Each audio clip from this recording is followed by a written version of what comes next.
பராசக்தி படம் பார்த்துட்டு வரேன். படம் பார்த்தீங்கன்னு வச்சுங்களேன், ஒரு 1959 1965 இந்த காலகட்டத்தில் வந்து ஹிந்தி மாத்திரம் தான் இந்தியாவோட அபிஷியல் லாங்குவேஜ்ங்கிற மாதிரி ஒரு ரூல் சென்ட்ரல் கவர்மெண்ட் பாஸ் பண்ண ட்ரை பண்ணாங்க.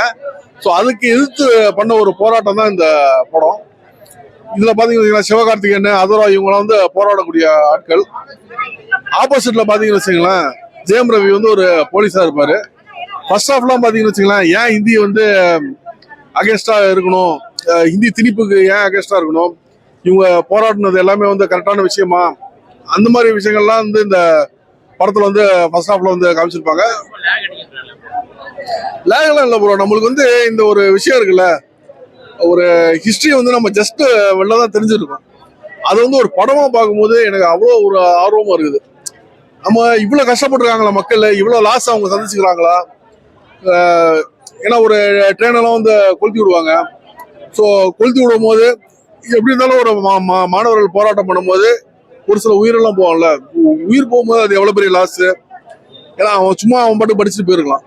ஸோ ஒரு காசுக்காக பண்ணும்போது இந்த விஷயங்கள்லாம் நம்ம பார்க்கும்போது, ஸோ இவ்வளோ கஷ்டப்பட்டுருக்காங்களா. இன்னைக்கு வந்து நீங்கள் ஒரு கவர்மெண்ட் ஆஃபீஸ் போறீங்கல்ல, போயிட்டு அங்கே போயிட்டு ஹிந்தியில் ஃபார்ம் இருந்துச்சுன்னா 100 பேர் போனோன்னா 10 பேர் ஒன்றா ஹிந்தி கற்றுக்கிட்டு எழுதுவான்.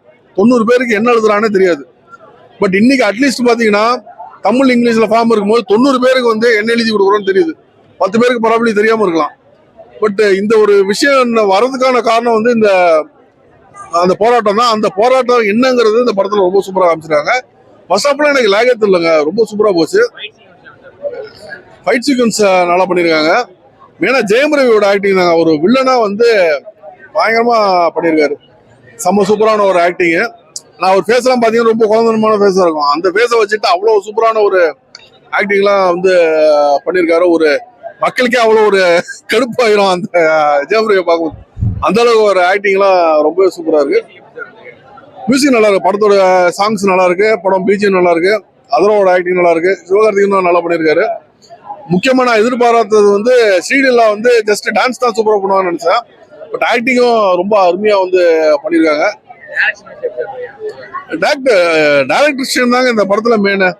அவங்க வந்து ஸ்கிரிப்டிங்க்கு அவ்வளோ டைம் எடுத்து அவ்வளோ விஷயங்கள் கேதர் பண்ணி அவ்வளோ சூப்பரா வந்து ஸ்கிரிப்ட் பண்ணியிருக்காங்க.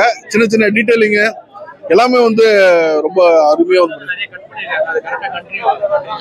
படத்துல வந்து கட்ஸ் எனக்கு நிறைய மியூட்ஸ் தான் அங்கங்க தெரிஞ்சு. அது கூட பாத்தீங்கன்னு வச்சுங்களேன், ஏதாவது இந்த கொல்ட்டிங்கிற மாதிரி ஒரு வார்த்தை, இல்ல நம்ம ஏதாவது பேசும்போது அந்த ஸ்டேட்டுக்காரன்னு சொல்லுவோம்.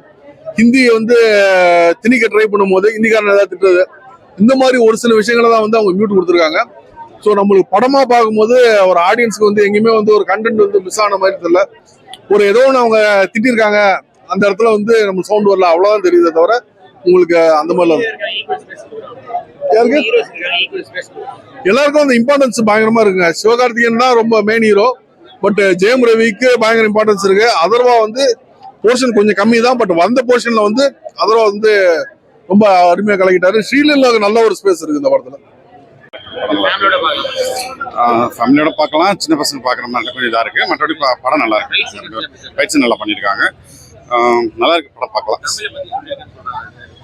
தமிழ் பற்றி சொல்லியிருக்காங்க, நடந்தது சொல்லியிருக்காங்க, நல்லா பார்க்கலாம்.